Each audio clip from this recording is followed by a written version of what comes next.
আজকে রান্না করব হচ্ছে নুডলস। বাসায় বসেছিলাম, তো আমার হাজব্যান্ড হঠাৎ করে বললো একটু নুডলস রান্না করো, তাই চলে আসলাম ঝটপট নুডলস রান্না করতে। আর নুডলস রান্নাতে তো বেশি সময় লাগে না। এই যে আমি পেঁয়াজ মরিচ কেটে ডিম ভালো করে ভেজে নিয়েছি। এখন একটু টমেটো কুচি দিয়ে দেব। টমেটো কুচি দেওয়া হয়ে গেছে।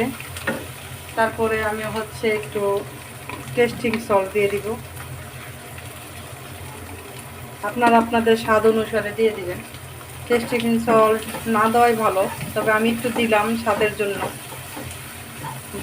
Already done. এই যে নুডলস সিদ্ধ করে রেখেছিলাম, এখানে আমি এখন নুডলসগুলো দিয়ে দিচ্ছি। নুডলস দিয়ে নাড়াচাড়া দিয়ে নামিয়ে নিলেই হয়ে যাবে ইনস্ট্যান্ট নুডলস। সবচেয়ে সহজ রান্না হচ্ছে নুডলস। নুডলসের মতো সহজ রান্না কিছুই নেই।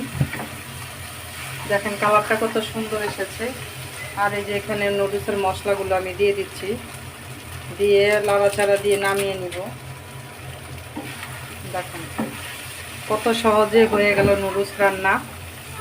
তো আমাদের তো নুডলস খেতে খুবই ভালো লাগে বিকাল হলে, আর সাথে নিব চা।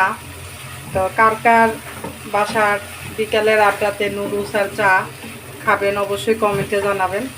ভালো থাকবেন। Thanks for watching my video.